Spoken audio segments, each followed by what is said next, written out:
হরমের 10 তারিখে হাইরে কি গটাইলেন রব্বানা, হাইরে কি গটাইলেন রব্বানা। কলিজা ফাটিয়া যায় গো বলিতে সেই ঘটনা। হাসান শহীদ জোহর খাইয়া, হাইরে হোসেন শহীদ কারবালায়, হাইরে হোসেন শহীদ কারবালায়। জয়নাল আবদিন রইল গো বন্দী জিদারু জেলখানায়। জৌড়ে দুন্দুল কহিয়রে খবর, জৌড়ে দুন্দুল কহিয়রে খবর।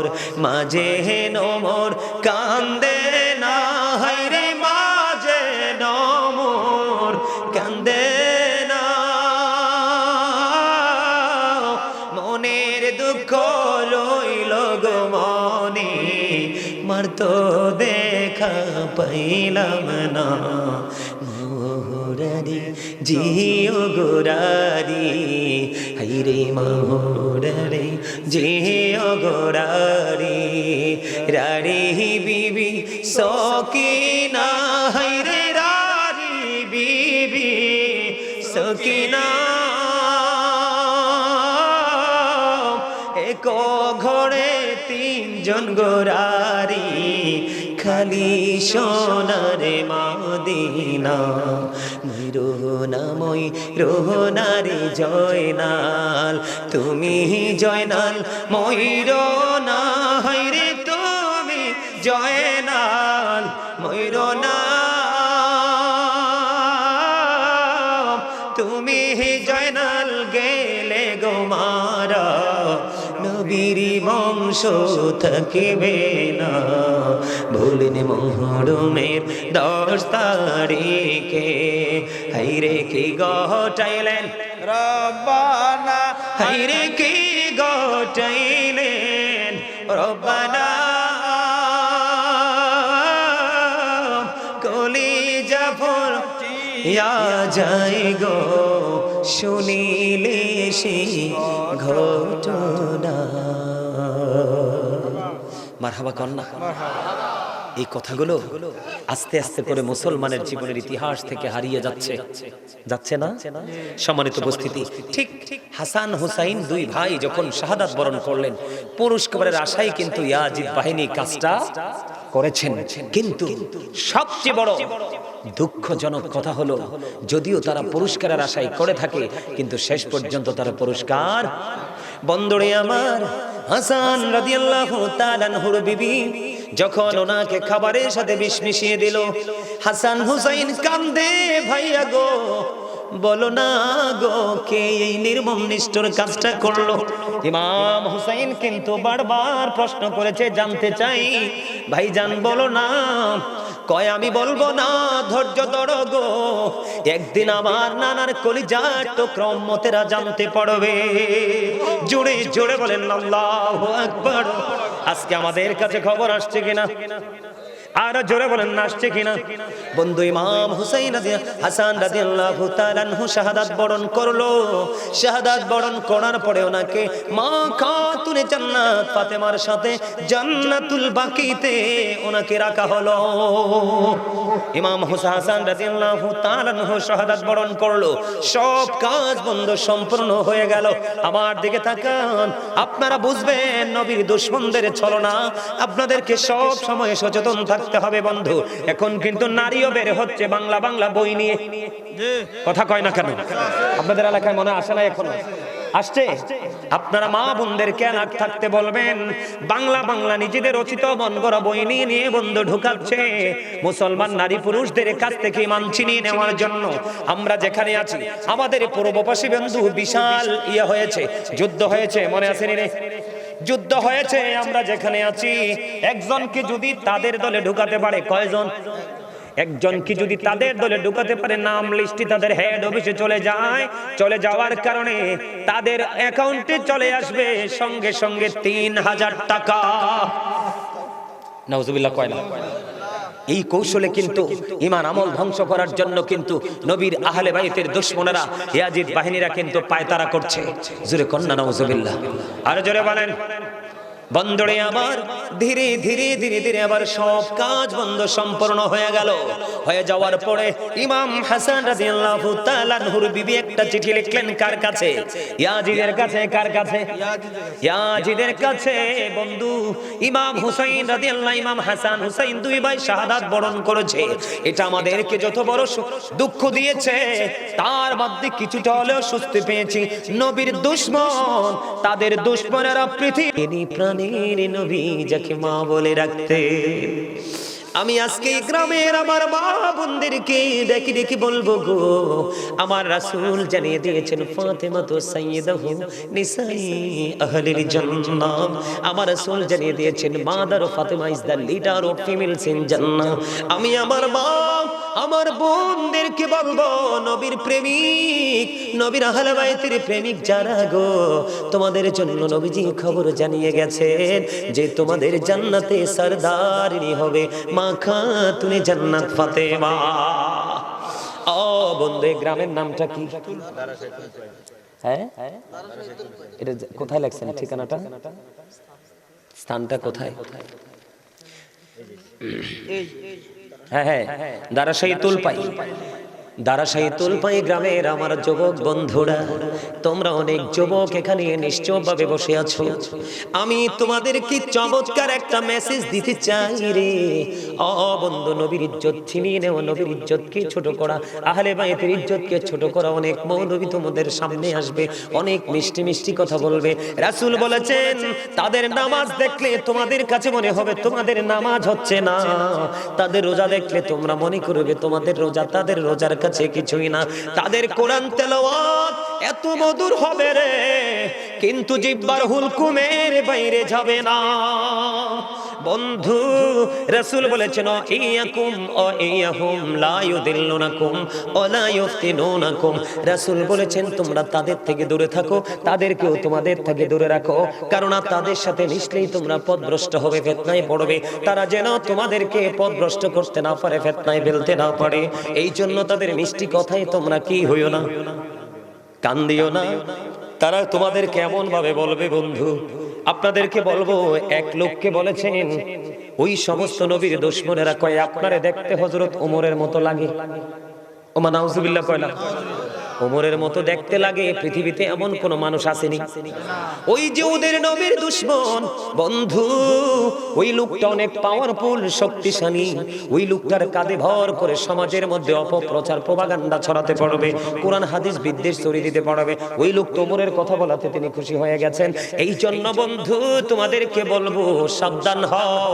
ও দারাশাহী তুলপাই গ্রামের আমার যুবক বন্ধুরা, আমার নবী জানিয়ে দিয়েছেন আল হাসান ওয়াল হুসাইন সাইয়্যিদ শাবাবি আহলিল জান্নাহ। আমার রাসূল জানিয়ে দিয়েছেন বন্ধু, Imam Hasan and Husain are the leader of younger people in Jannah. Imam Hasan Hussain জান্নাতে যুবকদের সরদার লিডার হবে। তাহলে ইমাম হুসাইনের পক্ষে থাকার দরকার আছে না নাই? নবীর পক্ষে থাকার দরকার আছে না নাই? বন্ধু, তাদের চরিত্র ছিল অপূর্ব সুন্দর। বন্ধু, ইমাম হুসাইনের কাছে একদিন এক ভিক্ষুক আসলো। ভিক্ষুক আসার পরে সাহায্যের হাত বাড়িয়ে দিলেন। আসার পরে কিন্তু ওনার কাছে কোনো সাহায্য করার মতো কিছু নেই। তিনি বললেন তুমি অপেক্ষা করো, আমার কাছে যখন সাহায্য আসবে তোমাকে দিয়ে দিব। ভিক্ষুক সাহায্য প্রার্থী, তিনি ইমাম হুসাইনের দরবারে বসে রইলেন। কিছুক্ষণ পরে আমরা যেটা বলে 5 ব্যাগ টাকা। কয় ব্যাগ? হাদিস শরীফের মধ্যে এসেছে 5 থলে দিনার। কত দিনার? তার মানে আমাদের ভাষায় আপনাদের বোঝার জন্য বলবো 5 ব্যাগ টাকা।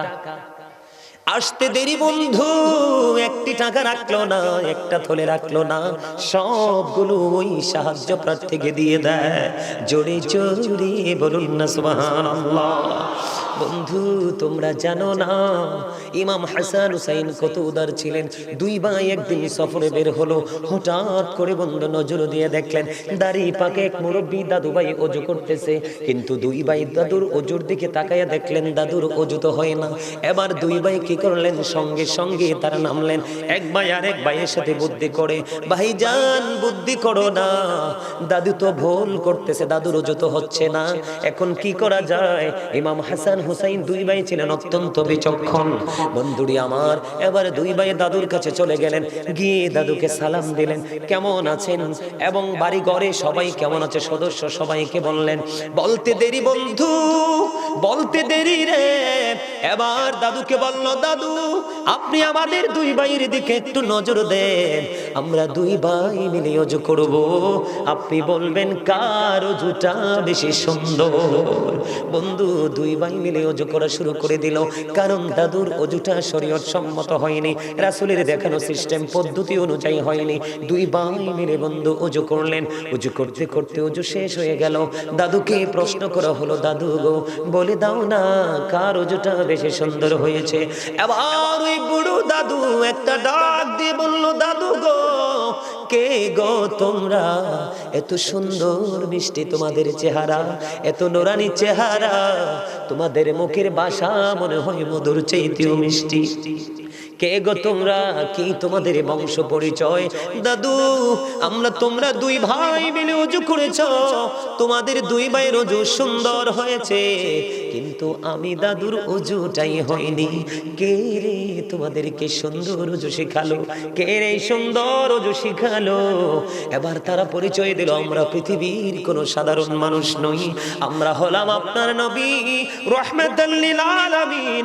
ওই কলিজার টুকরা হযরত আলী এবং ফাতিমা, রাসূলের কলিজার টুকরা হাসান হুসাইন দুই ভাই।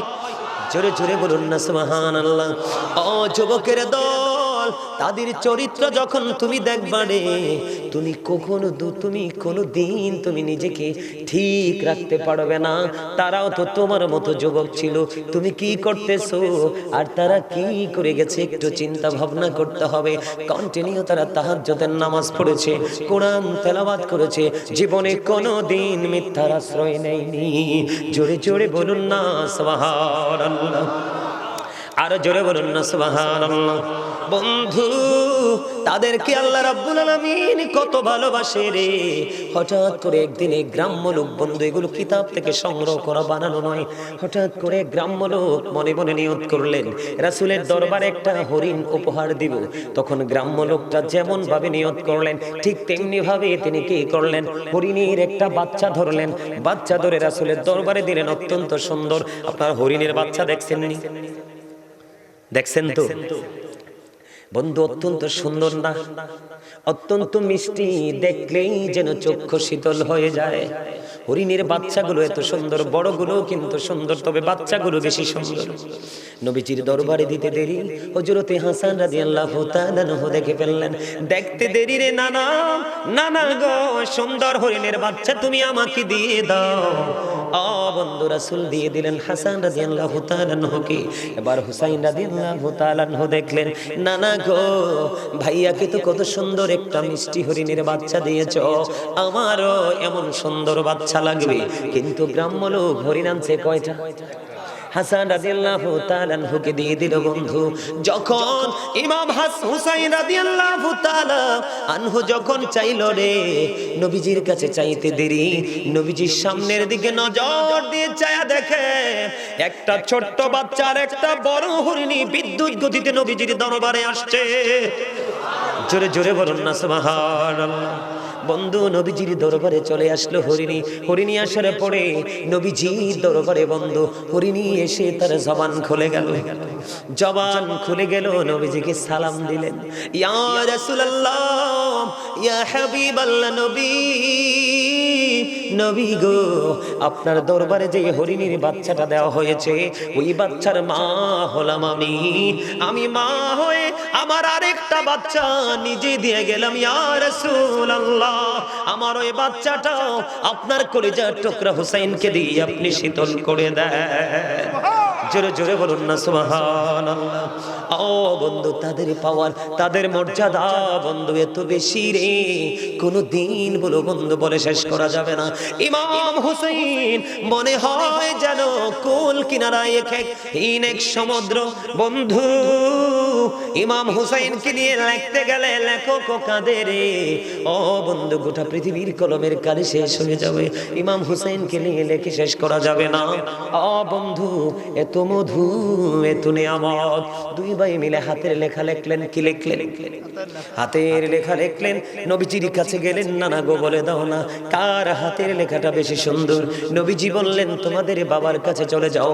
নবীজি ফয়সালা দিলেন না, এবার চলে গেলেন হযরত আলীর কাছে। বাবা, বাবা গো, দুই ভাই মিলে হাতের লেখা লিখেছি, বলে দাও না কার লেখা বেশি সুন্দর। আলী বললেন বাবা, তোমাদের মায়ের কাছে চলে যাও গো। এবার মা খাতুনে জান্নাত ফাতেমার কাছে চলে গেল। চলে যাইতে দেরি রে। ও বন্ধু, যাওয়ার পরে বললেন মা, মা গো, দুই ভাই মিলে হাতের লেখা লিখলাম। কি করলাম?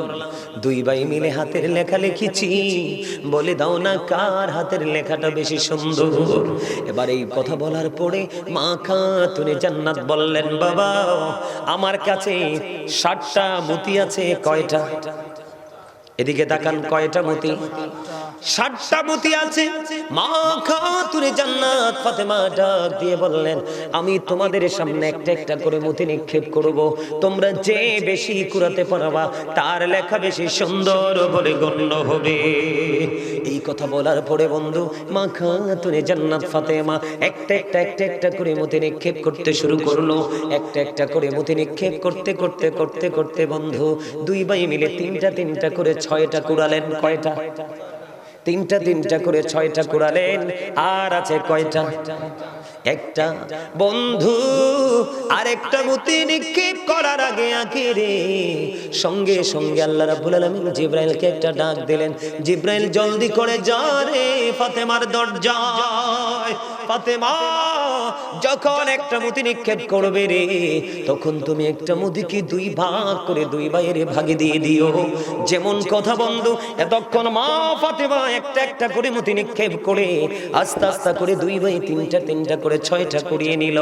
মা ফাতেমা নিক্ষেপ করতে দেরি রে, সঙ্গে সঙ্গে বন্ধু মুঠিটা 2টা টুকরা হয়ে গেল।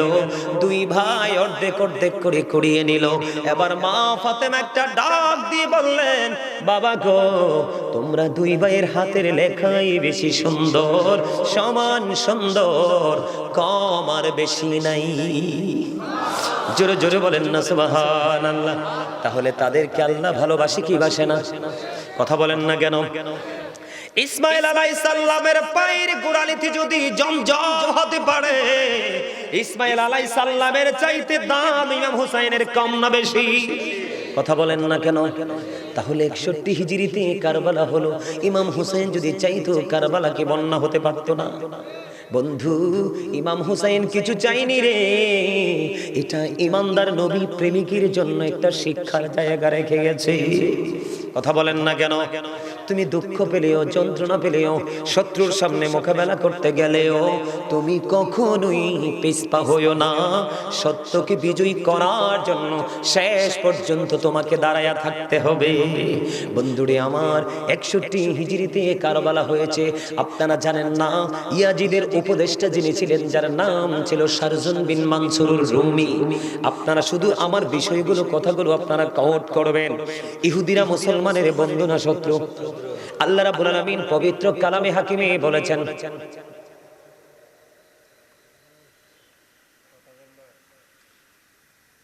আপনারা তো বুঝিনি না এটা জায়গাটা কি। এই বাগানটা আপনাদের এলাকার ক্ষেত, আঞ্চলিক ভাষায় কইলাম কি ক্ষেত। এই যে জমি, এই যে নোংরা পাতা কুটা কত কিছু পইরা রয়েছে, ওই যেদিকে মোত্তাকের ঝোপ মনে হয়, সবকিছু না তো আমাদের জীবনে এগুলো লাগে। তো এমন তো না যে লাগে না। এটা আপনাদের এলাকার জমি, কিন্তু আজকে এটা জান্নাতের বাগান। আগামী কালকেও যখন আসবেন এখানে আসলে কোনো বেনিফিট আমি চলে যাওয়ার পরে মাহফিল শেষ হওয়ার পরে যখন সামিয়ানা খুলে ফেলবে এরপরে আসলেও বেনিফিট। এটার দাম বাড়ছে কেন জানেন? আল্লাহ রাসূলের প্রেমের বাগান, এখানে আল্লাহ এবং আল্লাহর হাবিবের, আল্লাহর কুদরতি জবান, রাসূলের জবান মোবারকের যেই ভাষা, এগুলো কোরআন হাদিসের মাধ্যমে আমরা জেনেছি। সেই কোরআন হাদিসের কথা আমরা বলবো। এইগুলো বলার কারণে, এগুলো আমাদের সিনায় থাকার কারণে আল্লাহ আমাদেরকেও সাধারণ মানুষের চাইতে দামি বলে ঘোষণা দিয়েছে। কথা কন না কেন? আলেমদেরকে, হক্কানি আলেমদেরকে আল্লাহ নবী রাসূলের বংশধর হিসেবে ঘোষণা দিয়েছে। তো নবী রাসূলের আওলাদের থাকে লগে থাকলে দাম কম না বেশি? আর এমনি শুধু বেশি নেই, আল্লাহ রাব্বুল আলামিন বলতেছেন join with my dear people, come to my paradise. আল্লাহ বলতেছেন ফাদখুলি ফি ইবাদি ওয়াদখুলি জান্নাতি। আল্লাহ বলছে আমার প্রিয় লোকেদের সাথে যুক্ত হও আর আমার জান্নাতে। তো জান্নাত চায় না এমন কোন মানুষ আসেনি? আপনারা যদি কথা না বলেন, আপনাদের পিঠে আজকে জান্নাতের বাগান থেকে কিছু তো নিতে পারবেন না। আমাদের সরকারি কর্মকর্তারা সিল মারে না, দেখেন না? কথা কয় না? আরে সিল মারিনি। আপনি সরকারি কোনো কাজ যখন সত্যায়িত করতে যাবেন, সেই অফিসারের হাতের সিল থাকেনি, সিগনেচার থাকেনি, থাকে না? আপনারা যদি আজকে আল্লাহ রাসূলের কথা বলা হচ্ছে, আল্লাহ রাসূলের প্রেমে দুরূদ হবে, জিকির হবে, আপনারা জবান বন্ধ করে রাখবেন।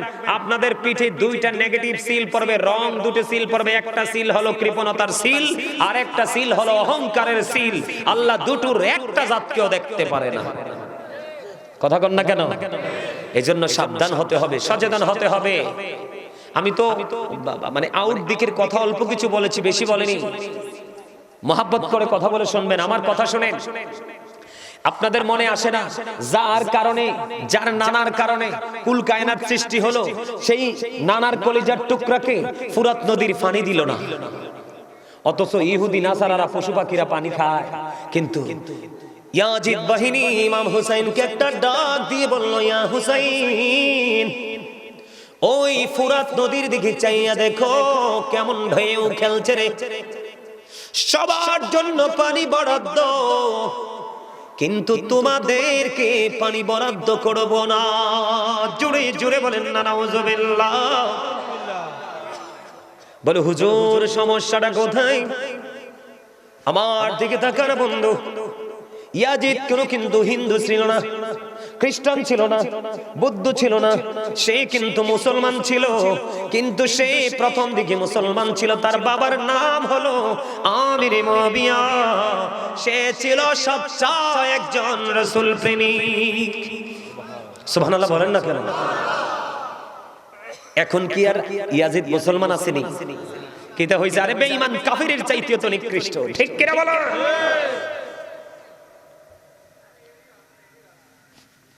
বন্ধুরে আমার, মন দিয়ে শোনেন ইয়াজিদের চরিত্রটা কেমন ছিল। ইয়াজিদের পক্ষের লোক কিন্তু আছে এখন আমাদের দেশে, আছে না নাই? আমি নিজে শুনছি বন্ধু, নামের আগেই পিসাব বলে। হাজার হাজার মানুষের সামনে কারবালার বসে বন্ধু ইমাম হুসাইনকে নিয়ে কোনো প্রশংসা করেনি। আমি নিজের কানে শুনেছি প্রশংসা করতেছে ইয়াজিদ নাকি কোরআনে হাফেজ ছিল এবং প্রতিদিন নাকি 100 রাকাত নামাজ পড়তো। আরে নাউজুবিল্লাহ বলেন না। আপনি হাফেজ হয়ে লাভ হইব কি? আপনি 100 না 1000 রাকাত নামাজ প্রতিদিন পড়লে লাভ হইব কি? আপনার তো ঈমানে নাই। কথা বলেন না কেন? আপনি কোরআন তেলাওয়াত করলে লাভ হবে কি? একটু আগে আমি একটা হাদিস শরীফ শোনাইছি না? এত ভদ্র থাকবে কিন্তু তার ঈমান থাকবে না। তার কণ্ঠের কোরআনের মধুর বাণী আপনি মুগ্ধ হয়ে যাবেন। রাসূল বলেছেন তার সিনায় নাই কোরআন, শুধু জিহ্বার বাইরে, জিহ্বার এরিয়াটার মধ্যে। জোরে জোরে কন্না নাউজুবিল্লাহ। বন্ধুরে আমার, আগে আমি কোরআনের 2টা আয়াত আপনাদেরকে শোনাবো শুধু বেঈমান সম্পর্কে। আল্লাহ রাব্বুল আলামিন পবিত্র কালামে হাকিমের মধ্যে বলেছে ইন্নাল কাফিরিনা কানু লাকুম আদুওয়াম মুবিনা। আল্লাহ রাব্বুল আলামিন বলেছেন the heretics are the eternal enemy of the believers. ঈমানদারদের প্রকাশ্য শত্রু হলো বন্ধু বেঈমানেরা। নাউজুবিল্লাহ কইতেন না? এখন বেঈমান সম্পর্কে আল্লাহ আরো বলেছেন উইদ্দাত লিল কাফিরিন, তাদের আরেক নাম হলো তারা কাফের। আল্লাহ কাফেরদের জন্য বরাদ্দ করে রেখেছে, অনন্তকাল তারা থাকবে জাহান্নামে, যে বর্ণনা দিয়ে শেষ করা যাবে না। ও বন্ধু, এইরকম একজন লোক ছিল ইয়াজিদের উপদেষ্টা, যার নাম ছিল বন্ধু শারজুন বিন মানসুরুর রুমি, যিনি ছিলেন একজন ইহুদি। আপনারা এখন দেখেন ইসরায়েল আর ফিলিস্তিনের দিকে নজর দিয়ে দেখেন বন্ধু, কোন কুকুর কেমনে কামড়ায় না, ঠিক কিনা বলেন?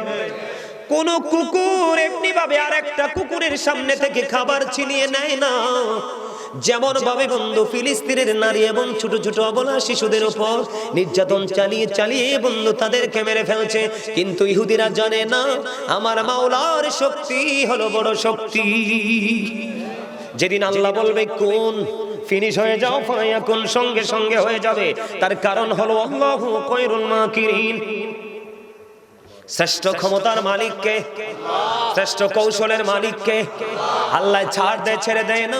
ঠিক তেমনি ভাবে ওই ইয়াজিদ বাহিনীকে যিনি উপদেশ দিয়েছিলেন, আজকে বন্ধু লজ্জা লাগলো, আরবের একটা কান্ট্রিতে দেখলাম বাংলাদেশের নরেন্দ্র মোদি, ভারতের নরেন্দ্র মোদি, সেই বিশাল আরব কান্ট্রিতে বিশাল বন্ধু মন্দির উদ্বোধন করছে। দেখবেন আপনারা ইন্টারন্যাশনাল মিডিয়াগুলোতে বন্ধু এসেছে।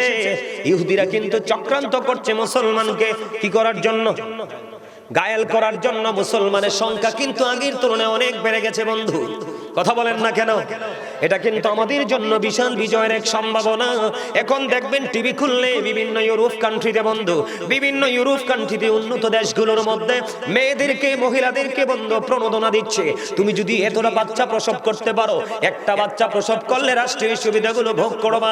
তাদের এই বাচ্চা প্রসব মূল টার্গেট নয়, তাদের মূল টার্গেট হলো মুসলমানের জনগোষ্ঠীকে ওভারটেক করে, তাদের জনগোষ্ঠী বৃদ্ধি করে মুসলমানের সবচেয়ে বড় শক্তিকে ধ্বংস করা। বিজয়ী কি তারা হতে পারবে? আপনাদেরকে বলি বন্ধুরে, আমার 557 সনের খবর এখান থেকে আবার শুরু করব। টাইম আছে? চলো, ওয়াজ চললে সমস্যা নাই তো? আপনারা কোনো বিরক্ত হবেন না? আমার কিন্তু যদিও প্যান্ডেলটা আইসা সত্যি আমার পছন্দ হয় নাই, অহংকার করে কই নাই। আমার এই পাগলার ফোন পাইয়া আই মনে হচ্ছে একটা মোটা সোটা বড় একটা প্রোগ্রাম হইব না, ইয়ে দিয়ে একবার শুরু। আমারে কইতেছে হুজুর টেনশন করেন না, সবই প্রেমিক। সুবহানাল্লাহ কন্যা আমারে কিন্তু আইতে আইতে কইছে হুজুর মন খারাপ করেন না, 99% প্রেমিক। কার প্রেমিক? রাসূল প্রেমিক। কারণ রাসূল প্রেমই হলো ঈমান। আলা লা ঈমান লিমান লা মুহাব্বাতা লা। নবীর প্রেম নাই তো কিচ্ছু নাই। আপনি দেখেন নবী ছাড়া কি কোরআন বুঝতে পারা সম্ভব? হাদিস বোঝা সম্ভব? নামাজ সম্ভব? রোজা সম্ভব? কোনো কিছু সম্ভব না। আপনার মিজানের পাল্লার জন্য যেই পুঁজি প্রয়োজন, প্রত্যেকটা পুঁজি আপনি নিতে হলে রাসূলকে প্রয়োজন, মাস্ট বি। ঠিক কিনা বলে? আর জোরে আরে কি মনে করছেন? রাসূল কয় I am from the light of Allah and everything has been created from my light. আমি আল্লাহর নূর থেকে, সৃষ্টির সব আমি নবীর নূর মোবারক থেকে। সুবহানাল্লাহ কন্যা। নূর কইলে তো অনেকে মন খারাপ করে, কিন্তু ওয়ার্ড মিনিং তো জানে না, শব্দের অর্থ জানে না। এখন আমি কি করব বলেন তো? আচ্ছা এটা কি আলো না? এই লাইটটা দেওয়ার কারণে কি অন্ধকার দূর হয়ে গেছে না? এটাই তো নূর। এটা কি নূর? শব্দটা চেঞ্জ, ওয়ার্ডটা চেঞ্জ। বাংলাতে বলতে হবে আলো, আরবিতে বলতে হবে নূর, ইংলিশে বলতে হবে লাইট। নবী আসার কারণে পৃথিবীকে অন্ধকার হয়েছে না আলো হয়েছে? আরো জোরে। তো এটা নূর না? তো আপনারা মন খারাপ করেন কেন? বোঝার সমস্যা না? বন্ধু আমার দিকে তাকান, ইহুদিদের চক্রান্তের কথা বলছে। আপনারা মদিনায় গেছেননি? মদিনায় জিয়ারত করছেন, এখানে লোক আসেননি? হাত তোলে দেখান। মদিনা শরীফ রাসূলের রওজা মোবারক জিয়ারত করছেননি? কিতি সীসা ডালা দেয়াল দেখছেন না? দেখছেন না শক্ত প্রাচীর নবীজির রওজা মোবারকের চারপাশে? কেন হলো বন্ধু? হৃদয় খুলে শোনো, 557 সনের খবর বন্ধু।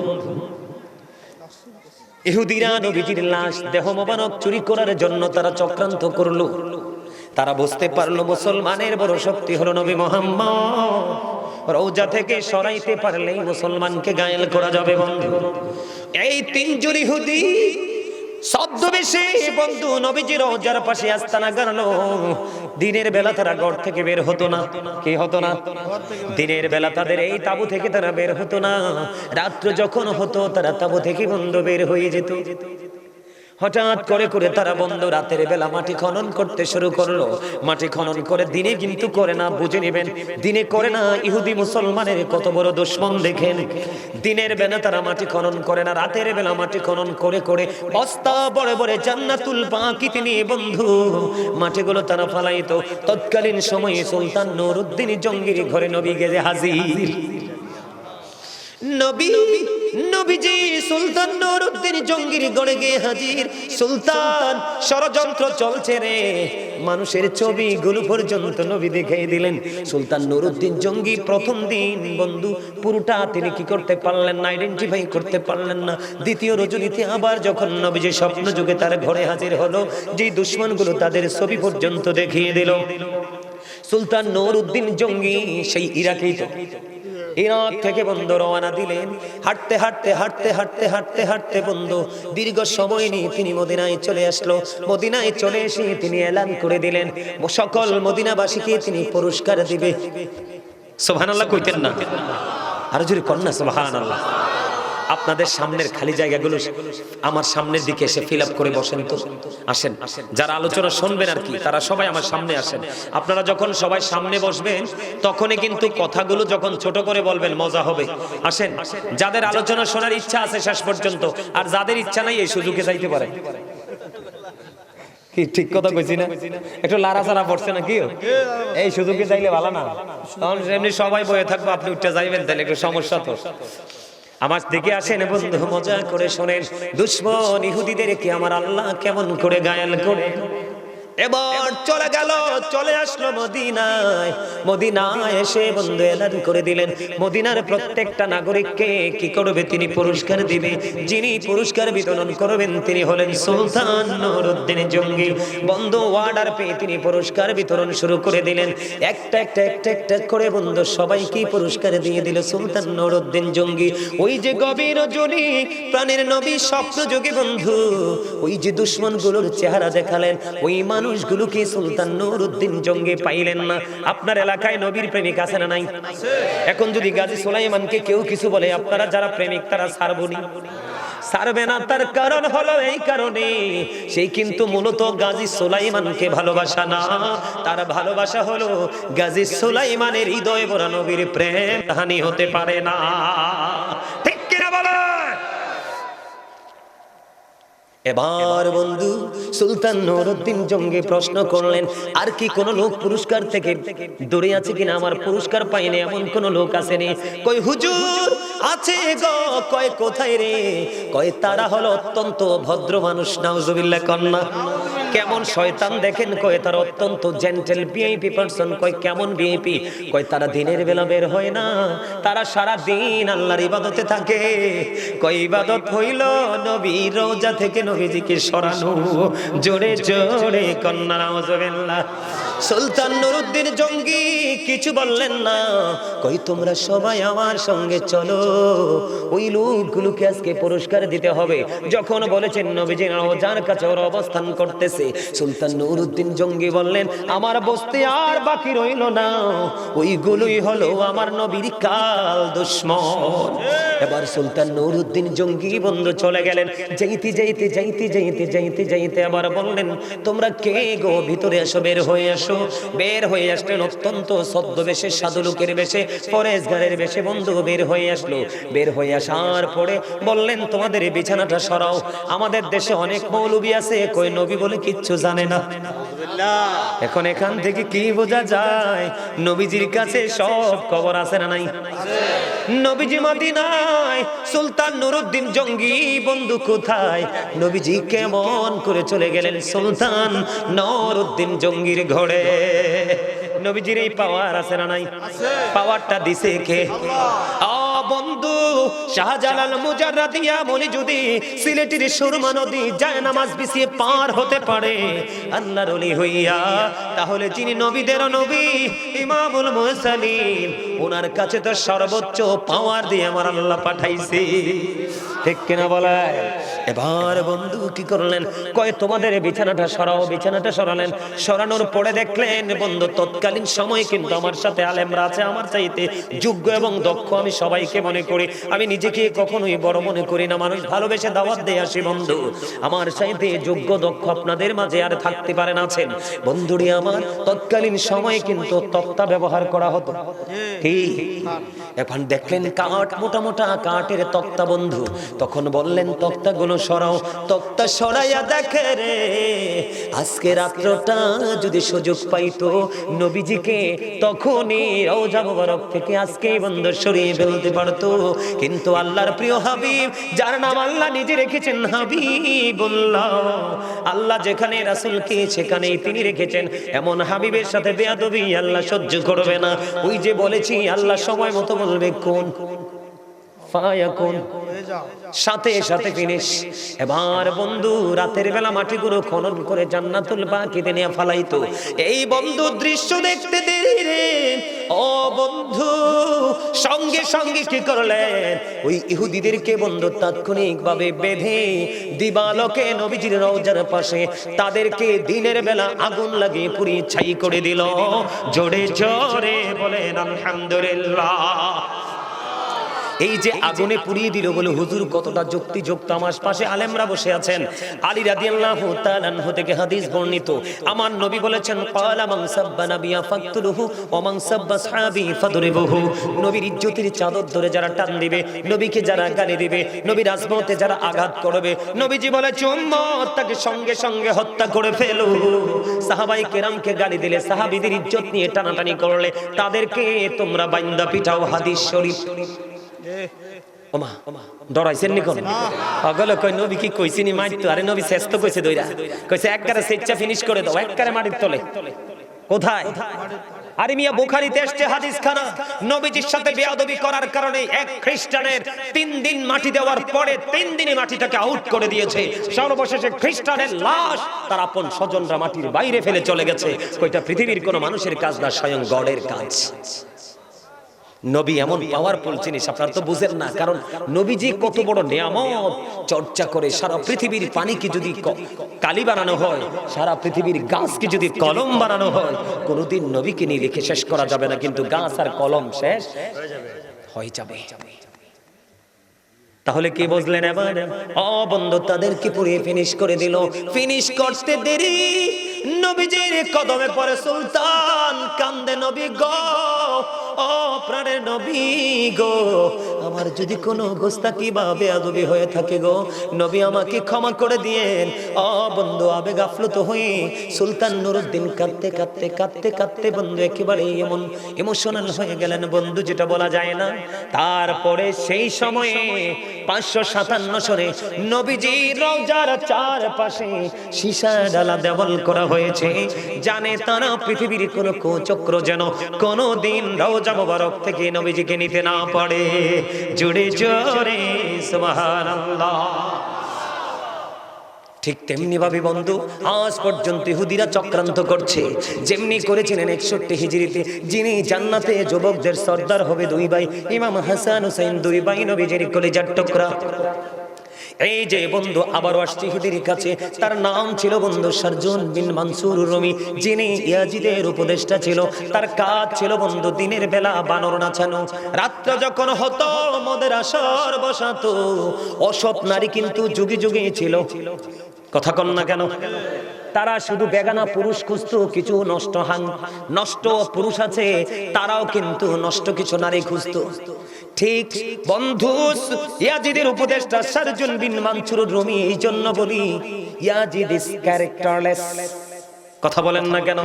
ইয়াজিদ হলো 100% চরিত্রহীন। রাত্র যখন হতো মদের আসর বসানো হতো, অসৎ নারীদেরকে নিয়ে নাচানাচি যা করার তাই করতো। জোরে জোরে বলেন না নাউজুবিল্লাহ, আর জোরে বলেন না নাউজুবিল্লাহ। তবে ইয়াজিদের কৌশল কিন্তু এখনো পৃথিবীতে কিছু লোক ব্যবহার করতেছে। ইয়াজিদ কিন্তু প্রকাশ্যে কিন্তু মসজিদ ভাঙে নাই, প্রকাশ্যে কোনোদিন মাদ্রাসা ভাঙে নাই, কোনোদিন সে প্রকাশ্যে কোরআনের উপর আঘাত করে নাই। তার ইয়াজিদিয়াত হলো মুখে হলো ইসলামের কথা, আর অন্তর থেকে ইসলামকে ধ্বংস করার পায় তারাই হলো ইয়াজিদিয়াত। ঠিক কিনা বলেন? বন্ধুরে আমার এমন করে করে বন্ধু ইয়াজিদ আস্তে আস্তে করে ইয়াজিদকে ঘায়েল করলেন, পৃথিবীর লোভ লালসা দেখালেন। 61 হিজরিতে বন্ধু কারবালাটা হলো। 63 হিজরিতে বন্ধু 3 দিন ইয়াজিদ বাহিনী কি করেছে, মসজিদে নববীর মধ্যে আজান দিতে দেয়নি।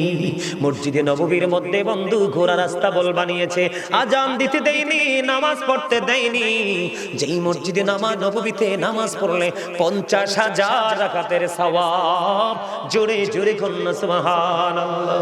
বন্ধু তোমরা জানো না এই 63 হিজরিতে ইয়াজিদ বাহিনীর তাণ্ডবে ওই তৎকালীন সময়ে 1000-এরও বেশি নারী রে ইয়াজিদ বাহিনীর তাণ্ডবে অবৈধ সন্তান প্রসব করেছে। জোরে জোরে বলেন না নাউজুবিল্লাহ। আপনারা বলেন তারপরেও কি ইয়াজিদের চরিত্র নিয়ে কথা বলা যাবে না? কথা কন না কেন? এমন একটা চরিত্রহীন আমি মাঝখান দিয়ে একটু জায়গা রেখে এসেছি। আচ্ছা, মদ কি হালাল না হারাম? আল্লাহর কোরআনে আল্লাহ রাব্বুল আলামিন বলেছেন, ইন্নামাল খামরু ওয়াল মাইসিরু ওয়াল আনসাবু ওয়াল আজলামু রিজসুম মিন আমালি শাইতান। আল্লাহ বলেছেন মদ, জুয়া, আপনাদের এলাকায় জুয়া খেলুন না আসেনি? জুয়া খেলতে খেলতে বিবির শাড়ি পর্যন্ত বন্ধক দেয়, শেষ পর্যন্ত বিবি পর্যন্ত বন্ধক দিতে বাধ্য হয়। তার কারণ হলো তার মস্তিষ্কটা বিকৃত হয়ে যায়। আল্লাহ বলেছেন বন্ধু মদ, জুয়া, মূর্তি, আমাদের দেশে মূর্তি আছে না নাই? মূর্তির পিছনে মুসলমানের বাচ্চা দৌড়ায় কি দৌড়ায় না? এ বন্ধু মদ, জুয়া, মূর্তি, ভাগ্য গণনা করা, রাশি গণনা করা, এগুলো ঘৃণ বস্তু, শয়তানের কাজ। জোরে জোরে কন্যা নাউজুবিল্লাহ। এটা আমার কথা না, আল্লাহর কথা। কেউ রাগ হইলে কিছু করার আছে না? হ্যাঁ, আল্লাহ কয় অকুলু কাউলান সাদীদা। আল্লাহ বলতেছে সে দা রাইট থিং, সত্য কথা বলো, সঠিক কথা বলো। কেন? কারণ আমার নবী ছিলেন শ্রেষ্ঠ সত্যবাদী। হি ওয়াজ ভেরি ট্রুথফুল। জোরে জোরে বলেন আল্লাহু আকবার। বন্ধু ইয়াজিদের চরিত্রের মধ্যে এমন কোন নোংরা কাজ নাই রে, বাদ আছে। নারীদের কিনে নষ্টামি করা থেকে দূরে, মদ খাওয়া থেকে দূরে, নোংরা কাজ থেকে খুন করা। দেখবেন আমাদের সুন্নি জামাতের আলেমদের উপর আঘাত বেশি আসে। কথা কয় না কেন? এগুলো করে কে? এগুলো করে ইয়াজিদের দোসররা। কথা কন না কেন? আরো জোরে। আপনারা বিশ্বাস হয় না?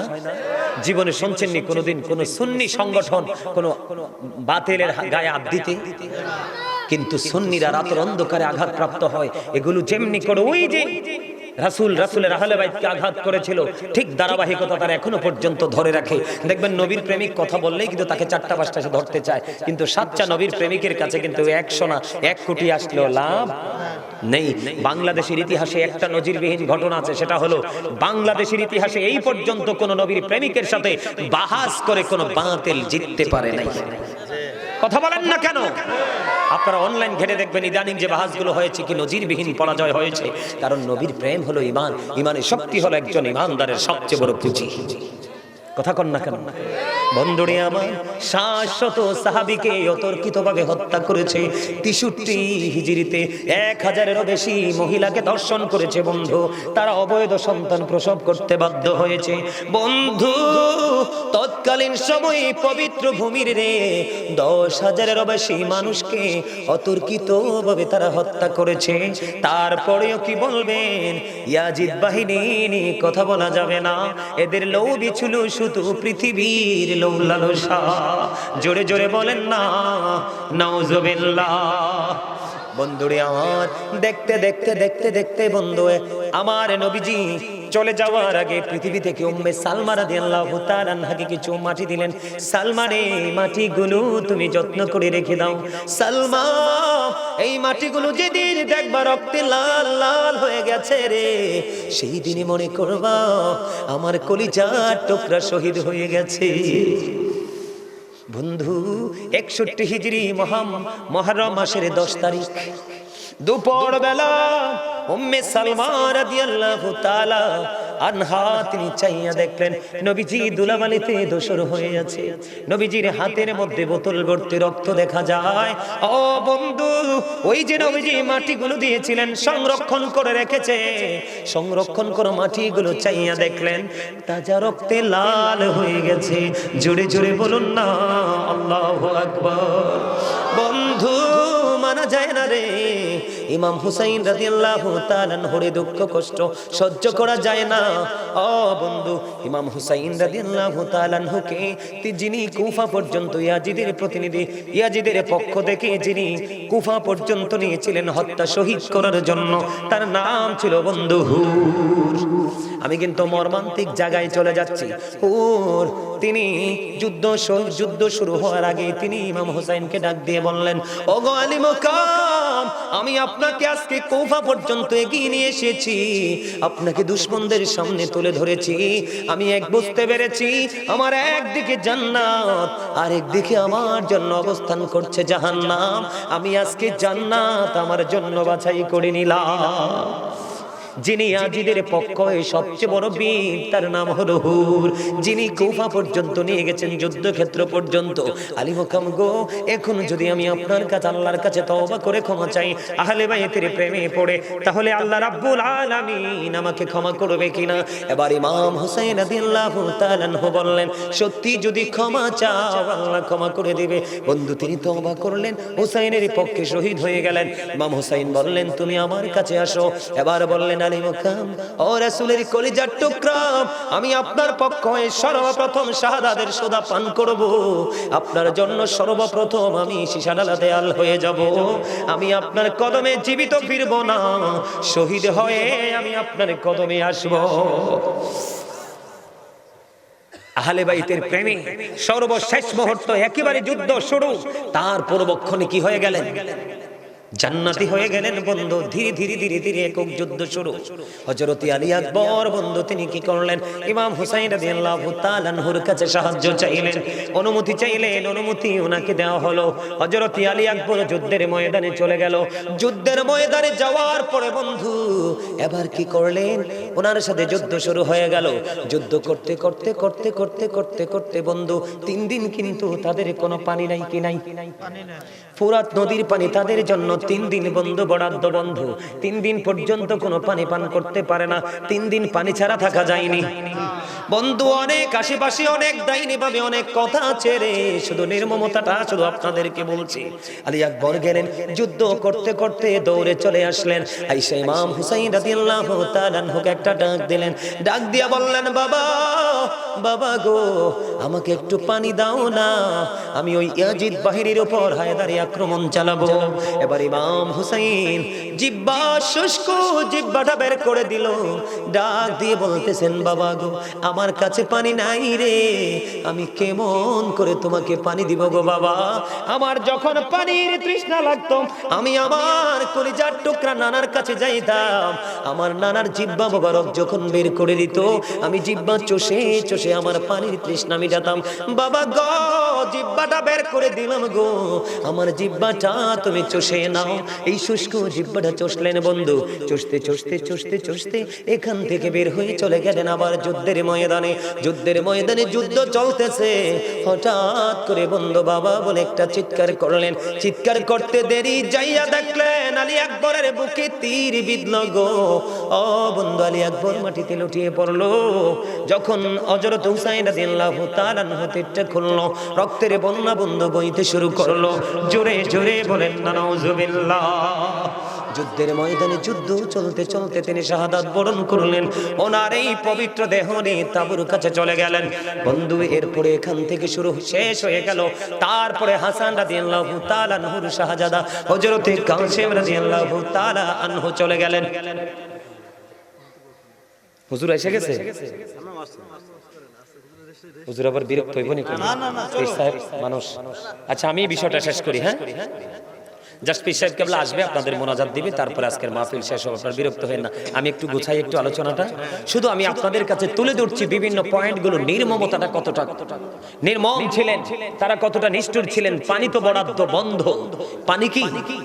তারপরেও কিন্তু সত্য মিথ্যার লড়াইয়ে রাসূলের আহলে বাইত কলিজার টুকরা পিছপা হয়নি। ঠিক কিনা বলেন? আরো জোরে বলেন না।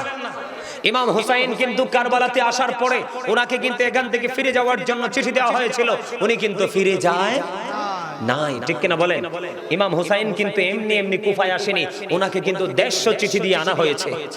কয়শো চিঠি? 150 চিঠি দেওয়া হয়েছিল আনার জন্য। বন্ধু হযরত কাসিম রাদিয়াল্লাহু তাআলা আনহু যুদ্ধের অনুমতি নিয়ে বন্ধু যুদ্ধ করতে গেল। যুদ্ধ করতে করতে করতে করতে বন্ধু শাহাদাত বরণ করলো। ইন্না লিল্লাহি ওয়া ইন্না ইলাইহি রাজিউন। এবার বন্ধু তিনি কি করলেন? যুদ্ধের ময়দানে যখন বন্ধু শাহাদাত বরণ করলো, ডাক দিলেন, চাচা দুর্বল হয়ে গেছে।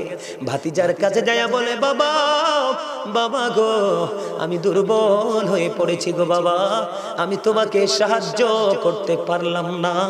ও বন্ধু, ইমাম কাসিম রাদিয়াল্লাহু তাআলা আনহু শাহাদাত বরণ করলো। ওনার এই পবিত্র দেহ পর্যন্ত বন্ধু কার কাছে? তাবুর কাছে নিয়ে আসলো। এবার অধীর আগ্রহে আছে ইয়াজিদ বাহিনী হুসাইনকে শহীদ করার জন্য। এর মধ্যে ছোট্ট শিশু আলী আসগরকেও শাহাদাত করে দিয়েছে। বন্ধুরে আমার, ধীরে ধীরে ধীরে ধীরে একক যুদ্ধের ফায়সালা শেষ হতে হতে ইমাম হুসাইন রাদিয়াল্লাহু তাআলা আনহুর সাথে যুদ্ধ শুরু হবে। যুদ্ধ শুরু হবে, কিন্তু ইমাম হুসাইনের সাথে যুদ্ধ করতে কিন্তু কেউ সাহস করতেছে না। একটা পর্যায়ে বন্ধু তারা চতুর্দিক থেকে আক্রমণ করলেন, যুদ্ধ শুরু করলেন। যুদ্ধ শুরু করতে করতে করতে করতে এক পর্যায়ে ইমাম হুসাইন রাদিয়াল্লাহু তাআলা আনহুর বুকের উপর চড়ে বসলো সীমার। বসতে দেরি আবার সীমারকে বলল, সীমার এখন কি নামাজের সময় রে? কয় হ নামাজের সময়। কয় আমাকে একটু সময় দাও না, আমার জীবনের শেষ সেজদাটুকু মালিককে দিব। জোরে জোরে বলেন না সুবহানাল্লাহ। বন্ধু, ইমাম হুসাইনকে যদি তোমার লিডার হিসেবে পেতে চাও, তাহলে তোমাকে অবশ্যই ইমাম হুসাইনের আদর্শে রঙে রঙিন হতে হবে। তুমি শাহাদাত বরণ করবে, পৃথিবী ছেড়ে তিনি চলে যাবে। ও বন্ধু, তারপরে ও মালিকের দরবারে সেজদা দেওয়ার সময় হয়েছে, সেই সেজদার কথা তিনি ভুলেননি। নামাজ শেষ হয়ে গেল। শেষ হওয়ার পরে ওনাকে শহীদ করার জন্য যখন চড়ে বসলেন, এবার বললেন, সীমার তোমার বুকের জামাটা একটু খোলো, আমি তোমাকে একটু বুকটা দেখবো। এবার সীমার বুকের জামাটা খুললেন। খুলতে দেরি এবার ইমাম হুসাইন রাদিয়াল্লাহু তাআলা আনহু তার বুকের দিকে নজর দিয়ে চায় দেখলো, তার বুকের মধ্যে দেখা যায় সাদা সাদা শ্বেত চিহ্ন। ইমাম হুসাইন ডেকে ডেকে বলল, আহারে সীমার, তুই তো সেই বদকিসমত। নাউজুবিল্লাহ বলেন না, আর জোরে বলেন না নাউজুবিল্লাহ। কই সীমার, তুই তো সেই বদকিসমত। আমার নানা আমাকে বলে গেছেন, সাদা দাগের কুকুরগুলো রে আমার বাগান হরণ করে নিয়ে যাবে। আমার নানার কথা অনুযায়ী তোর বুকের মধ্যে সাদা সাদা সে চিহ্ন দেখতে পাইলাম। এটাকে হাদিসের ভাষায় ডবল রোগ বলা হয়, আবার কুষ্ঠ রোগ বলা হয়, ঠিক কিনা বন্ধুরে? আমার এই ডবল রোগ, কুষ্ঠ রোগ, আমরা বাংলাদেশের মানুষ এটাকে বলে শ্বেত রোগ। বিভিন্ন জায়গা সাদা হয়ে যায় মানুষের, আছে না নাই বন্ধুরে? আবার ওই সীমার কি করলেন বন্ধু? ওই তলোয়ার চালালেন, পবিত্র দেহ থেকে মাথাটা আলাদা করে দিলেন। ইন্না লিল্লাহি ওয়া ইন্না ইলাইহি রাজিউন। বন্ধু, শহীদ করে ইয়াজিদ বাহিনী ক্ষান্ত হলো না। ও বন্ধু, এই মরুভূমিতে ঘোড়া দিয়ে বন্ধু বালু উড়িয়ে দিল, বালু উড়িয়ে দিল, ধুলাবালিতে পুরো পরিবেশটাকে নোংরা করে দিল। ঘোড়ার কদম দিয়ে তাদের এই পবিত্র দেহ এবং চেহারা, পবিত্র চেহারা মুবারককে পদধলিত করলো। জোরে জোরে বলেন না নাউজুবিল্লাহ। আসলে মূলত ঘটনাটা ঘটেছে ইয়াজিদের কাছ থেকে পুরস্কারের জন্য, কিন্তু ইয়াজিদ কখনোই পুরস্কার দিবে না, ঠিক কিনা বলেন? ইয়াজিদ বাহিনী এতটা দুষ্ট ছিল, এতটা কুচক্রে ছিল বন্ধু। এখান থেকে শেষ হলো। ইমাম হুসাইন যখন শাহাদাত বরণ করলো, আকাশ এত কালো হয়েছিল রে, মনে হয়েছিল তখনই যেন কিয়ামত কায়েম হয়ে যাবে বন্ধু।